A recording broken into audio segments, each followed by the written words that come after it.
So, yan, magandang gabi. Yan, nakabili nga pala ako ng ulam sa Dosa may Talipapa kila Ate Annalisa. Yung nagtitinda ng mga itlog, bigas, soya, etc. etc. Di ba nagtitrending yung mga hotdog na pumuputok daw na cheese? So, hindi yun ang binili ko. Siyempre, hindi natin afford yun. Ang mahal-mahal kasi. Hindi ko naman mabibili. Charot. So, ito yung aking binili. Itong McKinney Special Hungarian Sausage. Ayan siya. Nakapagprito na nga ako. 5 piraso siya, pero sobrang laki niya. Yung nagtitrending, di ba? 3 piraso lang.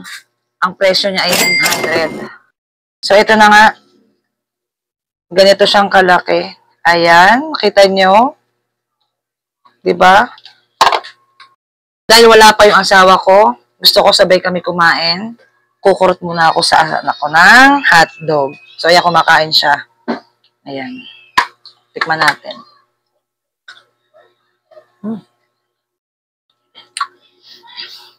Ang sarap niya. Ano siya, medyo maanghang.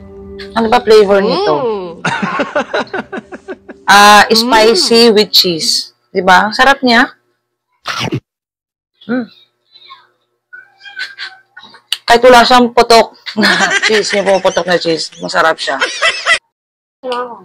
Hindi, grabe, pero biro, ang sarap niya. Sarap. Hindi ka naman pumutok. Ano siya, 126 pesos lang, pero 5 piraso na ha. Sarap niya. Bantang.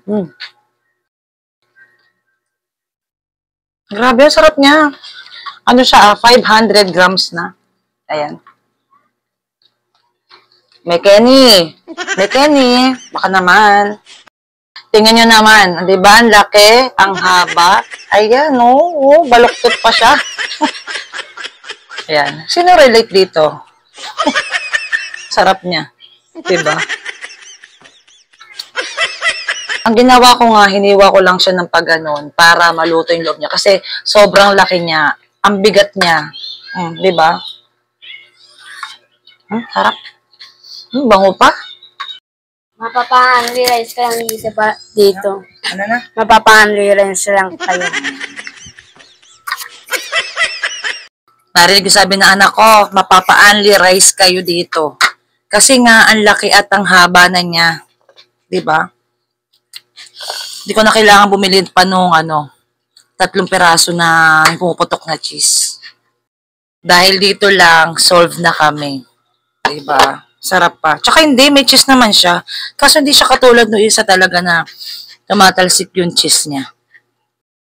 Nga, tikman mo. Tikman mo. Ang ganda. Ang laki.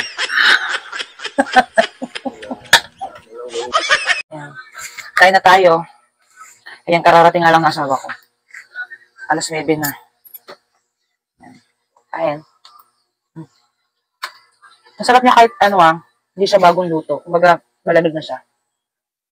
Tapos, hindi na siya ipuputok na cheese, pero masarap. Tsaka marami din siyang cheese sa loob. Ayun,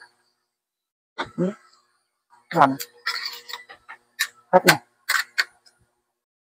Yan, naglalagay din tayo nito. Kain po.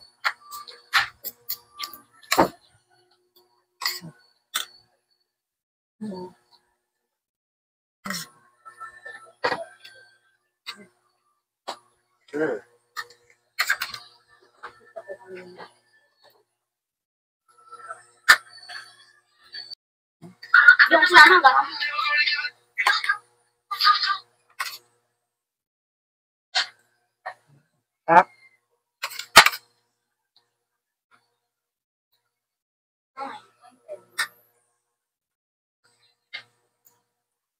Alam niyo, sa sobrang laki, nabusog na ako, parang ayoko na. Sarap niya ang anghang. Ayoko na. Gawin ko na lang kay Angelo to. Laki? Laki na. Grabe. Ha? Ano?